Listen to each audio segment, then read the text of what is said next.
आसमान में या समंदर के विस्तार में, बर्फीली चोटियों पर हो या घने जंगलों में, राष्ट्र रक्षा में जुटे हर वीर बेटे बेटी, हमारी सेनाएं, बीएसएफ, आईटीबीपी, सीआईएसएफ, हर सुरक्षा बल, हमारे पुलिस के जवान, हर किसी को मैं आज दीपावली के इस पावन पर्व पर आदरपूर्वक नमन करता हूं।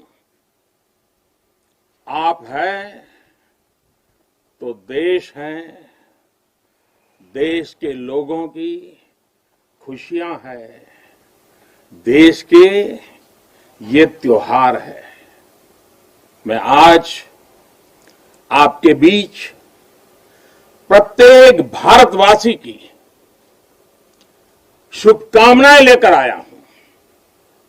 आपके लिए कोटि कोटि देशवासियों का प्यार लेकर के आया हूं। हर वरिष्ठ जन का मैं आपके लिए आशीष लेकर के आया हूं। मैं आज उन वीर माताओं, बहनों और बच्चों को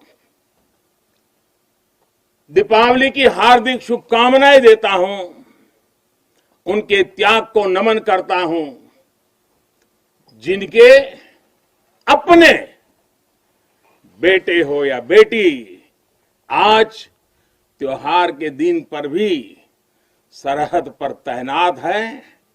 वे भी, परिवार के सभी लोग भी अभिनंदन के अधिकारी हैं। एक बार फिर दोनों मुट्ठी बंद करके पूरी ताकत से मेरे साथ बोलिए, भारत माता की, भारत माता की, भारत माता की। साथियों, मुझे याद है प्रधानमंत्री बनने के बाद पहली बार 2014 में दीपावली के पर्व पर मैं सियाचिन चला गया था जवानों के साथ दिवाली मनाने के लिए। तो बहुत लोगों को थोड़ा आश्चर्य हुआ, त्योहार के दिन ये क्या प्रधानमंत्री कर रहा है। लेकिन अब तो आप भी मेरे भाव जानते हैं।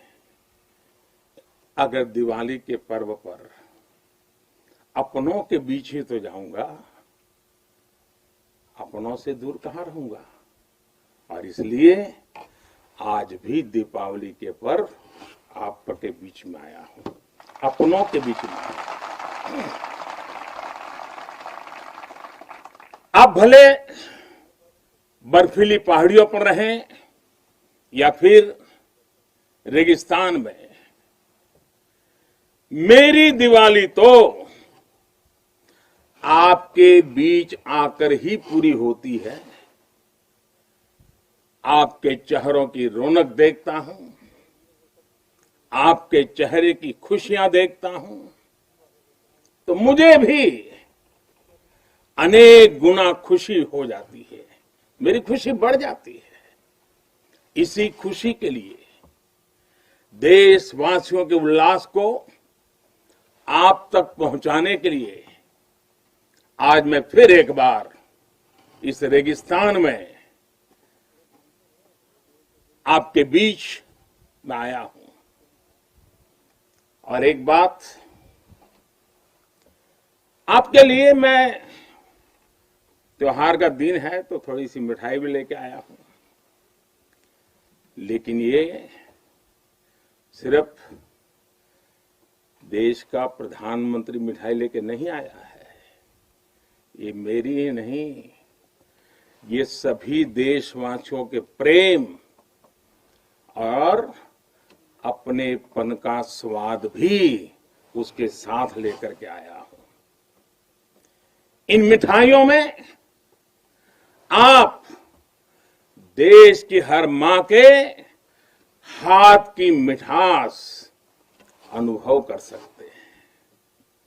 इस मिठाई में आप हर भाई बहन और पिता के आशीर्वाद को महसूस कर सकते हैं और इसलिए मैं आपके बीच अकेला नहीं आता।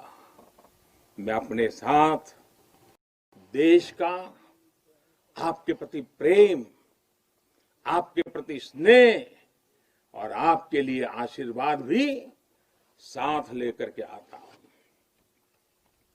और साथियों, आज यहां लोंगेवाला की एक्सपोज पर तो देश भर की नजरें भी आप पर है। मां भारती के लाडलों, मेरी इन बेटियां, मेरे देश की गौरव देने वाली बेटियां जो मेरे सामने बैठी हैं, उन पर देश की नजर है। मुझे लगता है कि देश की सरहद पर अगर किसी एक पोस्ट का नाम देश के सबसे ज्यादा लोगों को याद होगा, अनेक पीढ़ियों को याद होगा, तो उस पोस्ट का नाम है लोंगेवाला पोस्ट। हर किसी की जुबान पर है। एक ऐसी पोस्ट जहां गर्मियों में तापमान 50 डिग्री को छूता है, तो सर्दियों में शून्य से नीचे चला जाता है। और मई जून में ये बालू जिस प्रकार से आती हैं, एक दूसरे का चेहरा भी नहीं देख पाते। इस पोस्ट पर आपके साथियों ने शौर्य की एक ऐसी गाथा लिख दी है जो आज भी हर भारतीय के दिल को जोश से भर देती है। लोंगेवाला का नाम लेते ही हृदय की गहराई से, मन मंदिर से यही प्रकट होता है, जो बोले सो निहाल, सत श्री अकाल। ये जयकारा कानों में गूंजने लगता है। साथियों, जब भी सैन्य कुशलता के इतिहास के बारे में लिखा पढ़ा जाएगा, जब सैन्य पराक्रम की चर्चा होगी, तो बैटल ऑफ लोंगेवाला को जरूर याद किया जाएगा। ये वो समय था जब पाकिस्तान की सेना बांग्लादेश के निर्दोष नागरिकों पर अत्याचार कर रही थी, जुल्म कर रही थी, नरसंहार कर रही थी। बहन बेटियों पर अमानवीय जुल्म हो रहे थे और पाकिस्तान की सेना के लोग कर रहे थे। इन हरकतों से पाकिस्तान का घृणित चेहरा उजागर हो रहा था, भयंकर रूप दुनिया के सामने पाकिस्तान का प्रकट हो रहा था। इन सब से दुनिया का ध्यान हटाने के लिए पाकिस्तान ने हमारे देश की पश्चिमी सीमाओं पर मोर्चा खोल दिया। पाकिस्तान को लगता था कि भारत की पश्चिम सीमा पर मोर्चा खोल दूंगा, दुनिया में भारत ने ये कर दिया, भारत के वो कर दिया करके रोता रहूंगा और बांग्लादेश के सारे पाप उनके छिप जाएंगे। लेकिन हमारे सैनिकों ने जो मुंह तोड़ जवाब दिया, पाकिस्तान को लेने के देने पड़ गए। साथियों, यहां इस पोस्ट पर दिखाए गए पराक्रम की गूंज, इस गूंज ने दुश्मन का हौसला तोड़ दिया था। उसको क्या पता था कि हां, उसका सामना मां भारती के शक्तिशाली बेटे बेटियों से होने वाला है। मेजर कुलदीप सिंह चांदपुरी के नेतृत्व में भारतीय वीरों ने टैंकों से लैस दुश्मन के सैनिकों को धूल चटा दी। उनके मंसूबों को नेस्त नाबूद कर दिया। कभी कभी मुझे लगता है कि कुलदीप जी के माता पिता ने उनका नाम कुलदीप भले रखा था, उनको लगा होगा ये कुल का दीपक है, लेकिन वो कुलदीप जी ने अपने पराक्रम से उस नाम को ऐसे सार्थक कर दिया कि वे सिर्फ कुलदीप नहीं, वे राष्ट्रदीप बन गए।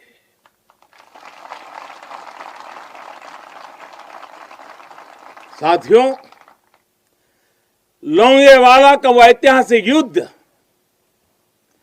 भारतीय सैन्य बल के शौर्य का प्रतीक तो है ही। थल सेना, बीएसएफ और वायुसेना के अद्भुत कोऑर्डिनेशन का भी प्रतीक है।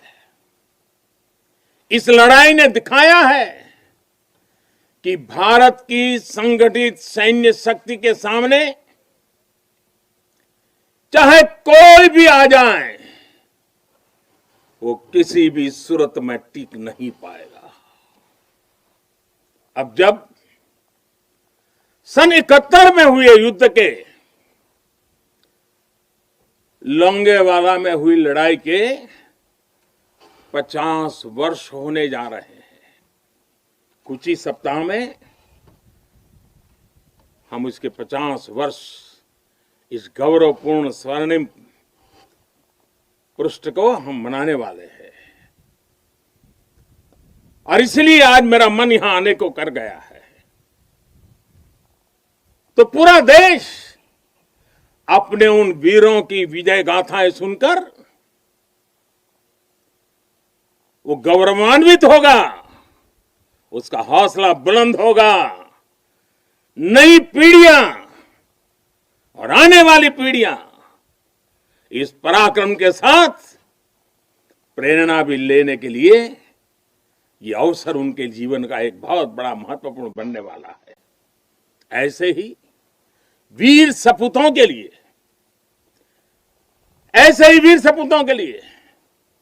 राजस्थान की भूमि के ही एक कवि नारायण सिंह भाटी ने लिखा है, और यहीं की बोलचाल की भाषा में लिखा है। उन्होंने लिखा है, इन जैसे घर इन जैसे गगन, इन जैसे घर इन जैसे गगन, इन जैसे सह इतिहास, इन जैसी सह पीढ़ियां, पाची तणे प्रकाश, प्राची तणे प्रकाश। यानी अपने वीर सपूतों के बलिदानों पर ये धरती गर्व करती है, आसमान गर्व करता है और संपूर्ण इतिहास गर्व करता है। जब जब सूर्य का प्रकाश इस धरती पर अंधकार को भगाने के लिए अवतरित होगा, आने वाली पीढ़ियां इस बलिदान पर गर्व करती रहेगी। साथियों, हिमालय की बुलंदियां हो, रेगिस्तान में बालू के ढेर हो, घने जंगल हो या फिर समंदर की गहराई हो, हर चुनौती पर हमेशा आपकी वीरता हर चुनौती पर भारी पड़ी है। आप में से अनेक साथी अगर आज यहां रेगिस्तान में डटे हैं तो आपको हिमालय की ऊंचाइयों का भी अनुभव है। स्थिति परिस्थिति कोई भी हो, आपका पराक्रम, आपका शौर्य अतुलनीय है। इसी का असर है कि आज दुश्मन भी ये एहसास है कि भारत के जांबाजों की कोई बराबरी नहीं है। आपके इसी शौर्य को नमन करते हुए आज भारत के 130 करोड़ देशवासी आपके साथ मजबूती से खड़े हैं। आज हर भारतवासी को अपने सैनिकों की ताकत और शौर्य पर गर्व है। उन्हें आपकी अजेयता पर, आपके अपराजेयता पर गर्व है। दुनिया की कोई भी ताकत हमारे वीर जवानों को देश की सीमा की सुरक्षा करने से न रोक सकता है, न टोक भी सकता है। साथियों, दुनिया का इतिहास हमें ये बताता है कि केवल वही राष्ट्र सुरक्षित रहे हैं, वही राष्ट्र आगे बढ़े हैं जिनके भीतर आक्रांताओं का मुकाबला करने की क्षमता थी। अगर आज का दृश्य देखें, भले ही इंटरनेशनल कोऑपरेशन कितना ही आगे क्यों न आ गया हो, समीकरण कितने ही बदल क्यों न गए हो, लेकिन हम कभी नहीं भूल सकते कि सतर्कता ही सुरक्षा की राह है। सजगता ही सुख चैन का संबल है। सामर्थ्य ही विजय का विश्वास है। सक्षमता से ही शांति का पुरस्कार है। भारत आज सुरक्षित है क्योंकि भारत के पास अपनी सुरक्षा करने की शक्ति है। भारत के पास आप जैसे वीर बेटे बेटियां हैं। साथियों, जब भी जरूरत पड़ी है, भारत ने दुनिया को दिखाया है कि उसके पास ताकत भी है और सही जवाब देने की राजनीतिक इच्छा शक्ति भी है। हमारी सैन्य ताकत, उसने आज हमारे नेगोशिएटिंग पावर को भी अनेक गुना बढ़ा दिया है। उनके पराक्रम से बढ़ा है, उनकी संकल्प शक्ति से बढ़ा है। आज भारत आतंकियों को, आतंक के आकाओं को घर में घुस करके मारता है। आज दुनिया ये जान रही है, समझ रही है कि ये देश अपने हित से किसी भी कीमत पर रत्ती भर भी समझौता करने वाला नहीं है। भारत का ये रुतबा, ये कद आपकी शक्ति और आपके पराक्रम के कारण ही है। आपने देश को सुरक्षित किया हुआ है, इसलिए आज भारत वैश्विक मंचों पर प्रखरता के साथ अपनी बात रखता है। साथियों, आज पूरा विश्व विस्तारवादी ताकतों से परेशान है। विस्तारवाद एक तरह से मानसिक विकृति है और 18वीं शताब्दी की सोच को दर्शाता है। इस सोच के खिलाफ भी भारत प्रखर आवाज बन रहा है। साथियों, आज भारत बहुत तेजी के साथ अपने डिफेंस सेक्टर को आत्मनिर्भर बनाने की तरफ बहुत तेजी से कदम उठा रहा है, आगे बढ़ रहा है।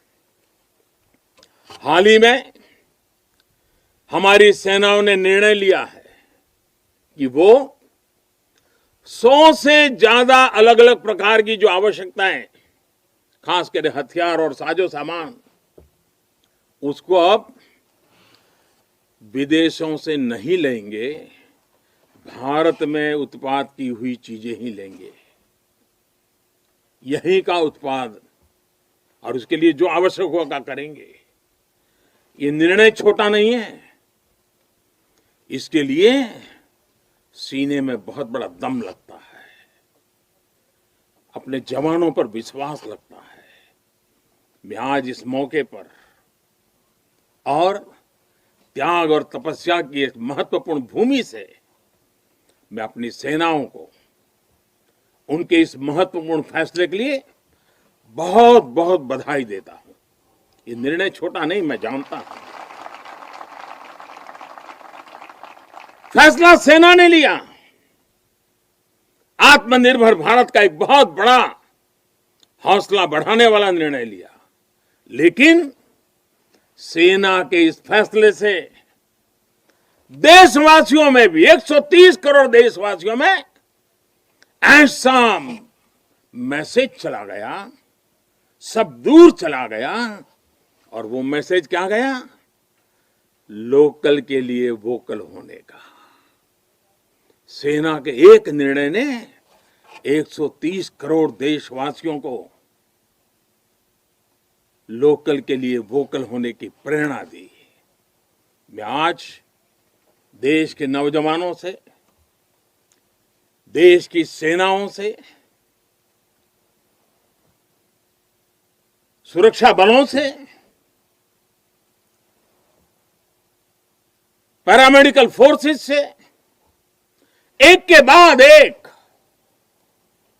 इस प्रकार निर्णयों के अनुकूल भारत में भी मेरे देश के युवा ऐसी ऐसी चीजों का निर्माण करेंगे, ऐसी ऐसी चीजें बना करके लाएंगे।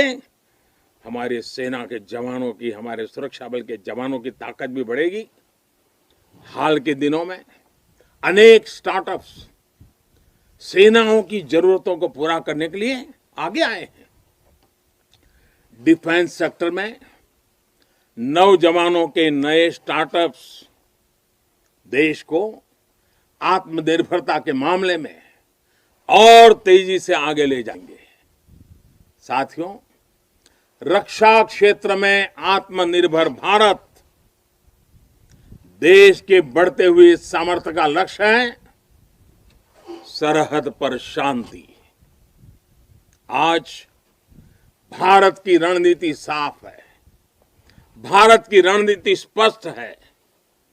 आज का भारत समझने और समझाने की नीति पर विश्वास करता है, समझने की भी और समझाने की भी। लेकिन अगर हमें आजमाने की कोशिश की, फिर तो जवाब भी उतना ही प्रचंड मिलेगा। साथियों, देश की अखंडता देशवासियों की एकता पर निर्भर करती है।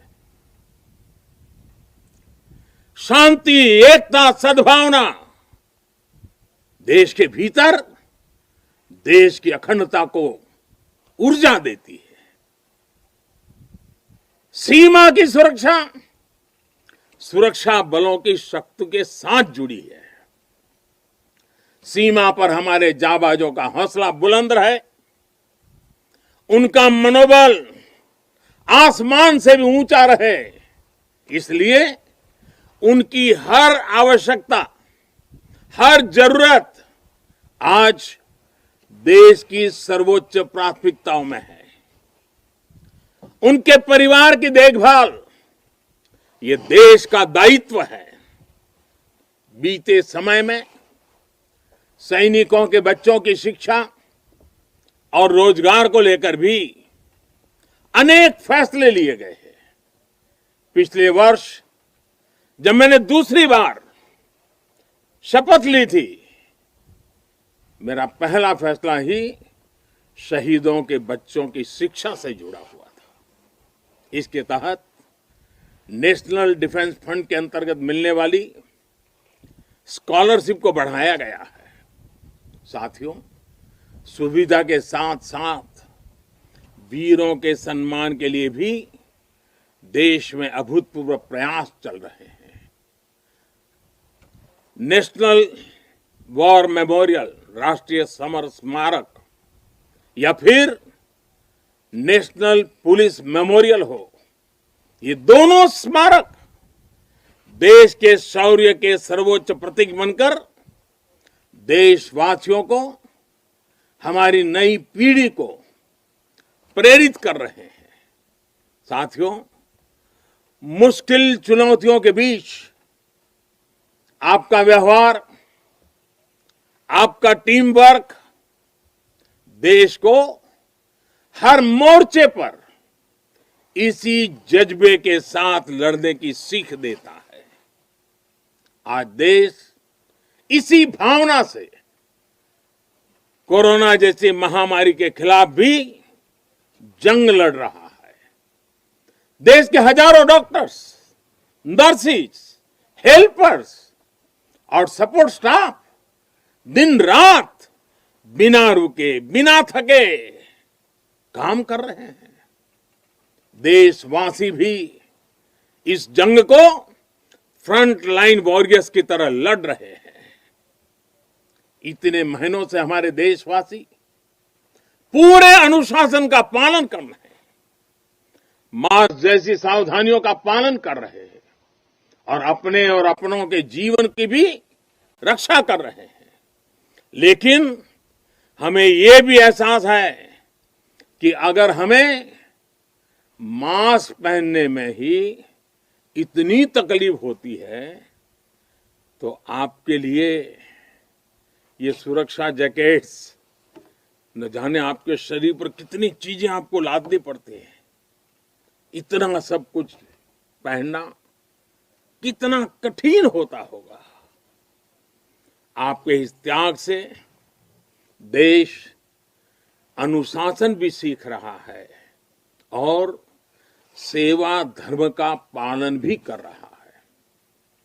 साथियों, सीमा पर रहकर आप जो त्याग करते हैं, तपस्या करते हैं, वो देश में एक विश्वास का वातावरण बनाता है। हर हिंदुस्तानी के अंदर एक नया कॉन्फिडेंस लेवल लाता है।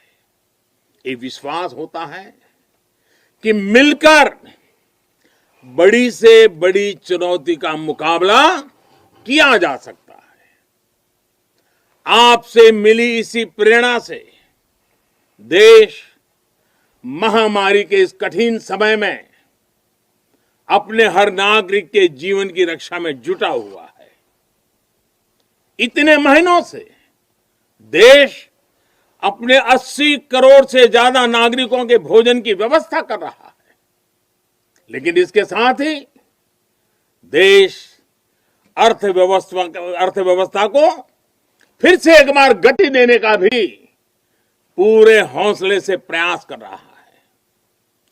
देशवासियों के इसी हौसले का परिणाम है कि आज कई सेक्टर्स में फिर से रिकॉर्ड रिकवरी और ग्रोथ दिख रहा है। ये अलग अलग प्रकार की सब लड़ाइयां, ये सब सफलताएं, इनका श्रेय सीमा पर डटे हमारे जवानों को जाता है, आपको जाता है। साथियों, हर बार, हर त्योहार में जब भी मैं आपके बीच आता हूं, जितना समय आप सबके बीच बिताता हूं, जितना आपके सुख दुख में शामिल होता हूं, राष्ट्र रक्षा का, राष्ट्र सेवा का मेरा संकल्प उतना ही मजबूत होता है।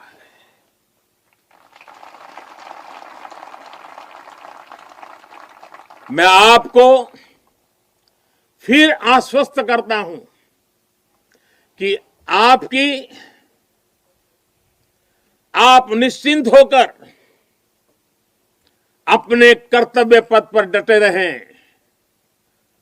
प्रत्येक देशवासी आपके साथ है।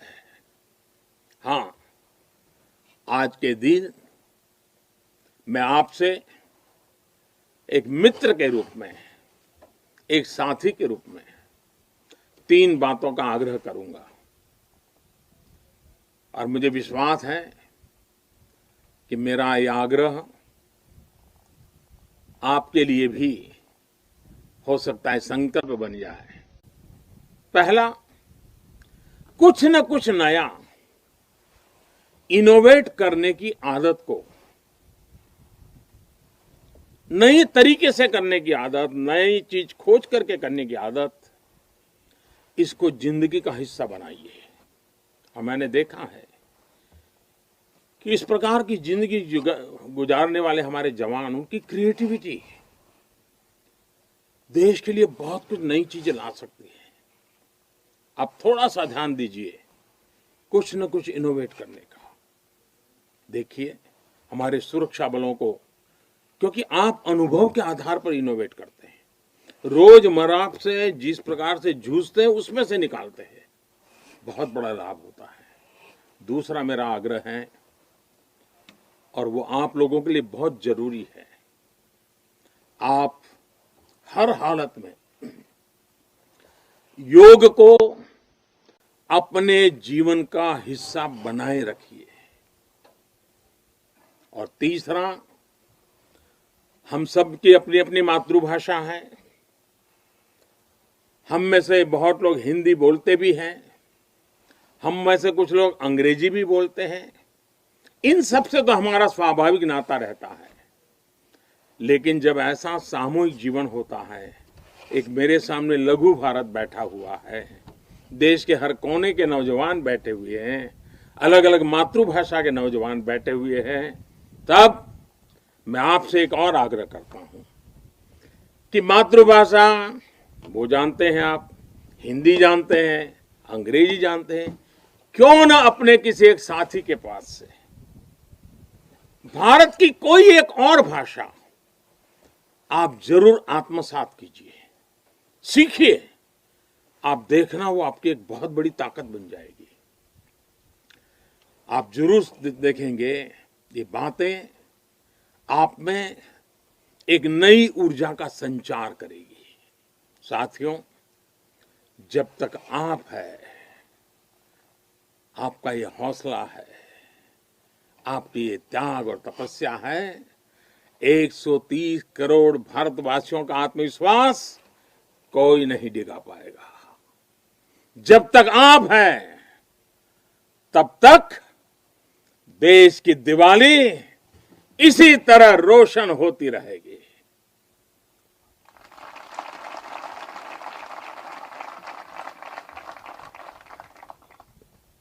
लोंगेवाला की इस पराक्रमी भूमि से, वीरता और साहस की भूमि से, त्याग और तपस्या की भूमि से मैं फिर एक बार आप सबको भी और देशवासियों को भी दीपावली की अनेक अनेक शुभकामनाएं देता हूं। मेरे साथ पूरी ताकत के साथ दोनों मुट्ठी ऊपर करके पूरी ताकत से बोलिए, भारत माता की, भारत माता की, भारत माता की, भारत माता की, भारत माता की। बहुत बहुत धन्यवाद।